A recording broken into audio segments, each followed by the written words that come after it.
Salut à tous, moi c'est Romuald, je suis consultant SEO pour mon agence romualdparis.com et première page google.fr, plateforme de backlink spécialisée dans l'acquisition de liens. On se retrouve aujourd'hui pour répondre à une question que tous ceux qui pratiquent le SEO doivent se poser. Comment mettre en place une campagne de netlinking efficace et durable dans le temps?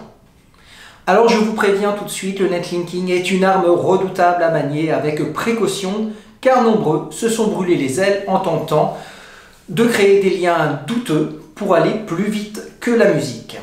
Alors ne tombez pas dans le piège à votre tour, n'essayez pas d'aller trop vite, vous risqueriez de vous brûler les ailes. Tous les conseils que je m'apprête à vous donner sont donc propres, efficaces et durables pour votre référencement naturel. Alors si vous êtes prêts, on est parti.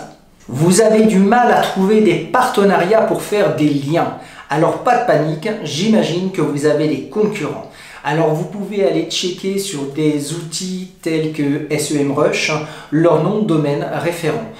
Si vos concurrents ont réussi à trouver des sites pour faire du netlinking, ces mêmes sites seront susceptibles de refaire du netlinking avec vous. Alors pourquoi s'en priver ? Lorsqu'on cherche des sites pour faire du lien, on peut vite se perdre. Certains vous conseilleront de faire attention à la thématique du site, certains vous diront de faire attention au trafic. Il y a plusieurs écoles. Pour ma part, je vous conseille de faire attention à deux critères primordiaux bien connus de tous les chefs de projet en référencement. Il s'agit du Tropical Trust Flow et du trafic. Ce sont deux indicateurs délivrés par des outils comme Majestic SEO et SEMrush qui permettent d'analyser en un clic quel est le niveau de confiance du site sur une base de 100, sa thématique principale, ainsi qu'une estimation approximative de son trafic SEO. L'objectif du netlinking est donc de faire des liens à partir de sites sur la même thématique et populaire afin de récupérer un maximum d'autorité vers son site internet. L'un des autres critères à surveiller lorsqu'on fait du lien, c'est le profil des encres. Il faut savoir que Google considère qu'il existe d'un côté les encres naturelles sur des noms de marques, par exemple Leroy Merlin, et de l'autre côté les encres dites optimisées sur des mots-clés précis, par exemple magasin de bricolage. Google accorde beaucoup d'importance aux encres de lien pointant vers votre site internet. Alors si vous faites trop d'encres optimisées, vous risquez la pénalité. Construisez un blog orienté netlinking. Je sais par expérience qu'il peut être très difficile de faire de l'échange de liens depuis son propre site. Aussi, l'échange de liens de A vers B et de B vers A n'est pas très bien vu par Google. Toutefois, vous ne risquez aucune pénalité. Les liens sont tout de même la base de l'algorithme de Google. Au-delà du fait que ce soit une activité chronophage, échanger un lien avec un site partenaire, c'est aussi le choix de publier des contenus tierces sur son propre site. Je vous conseille et je conseille à tous mes clients de construire un blog dédié à l'échange de liens, autrement dit des backlinks sur un autre nom de domaine. L'idée étant de pouvoir réaliser des échanges triangulaires. Ainsi, vous publiez chez vos partenaires des articles faisant des liens vers vous et en échange, vos partenaires pourront publier sur votre blog dédié pour récupérer des liens vers leur site. La création d'un blog dédié au netlinking peut être la fondation de votre stratégie de lien. Le référencement naturel, même s'il n'a rien de naturel, peut souvent s'apparenter à une véritable jungle.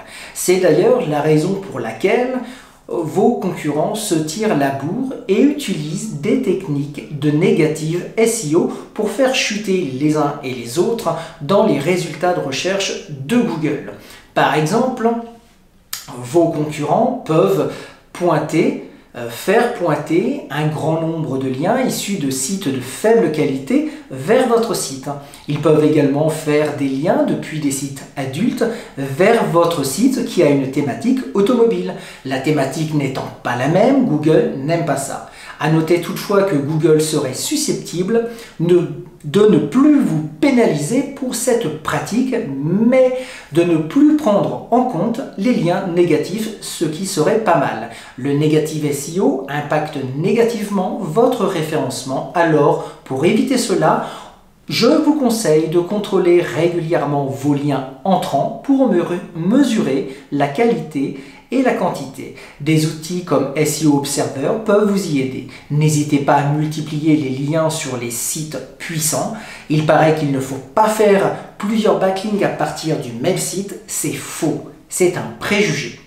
Google a bien compris et a tendance à se méfier des sites obtenant systématiquement un lien par nom de domaine. Il paraît même logique que si vous êtes expert dans une thématique, d'autres sites puissent vous citer à plusieurs reprises.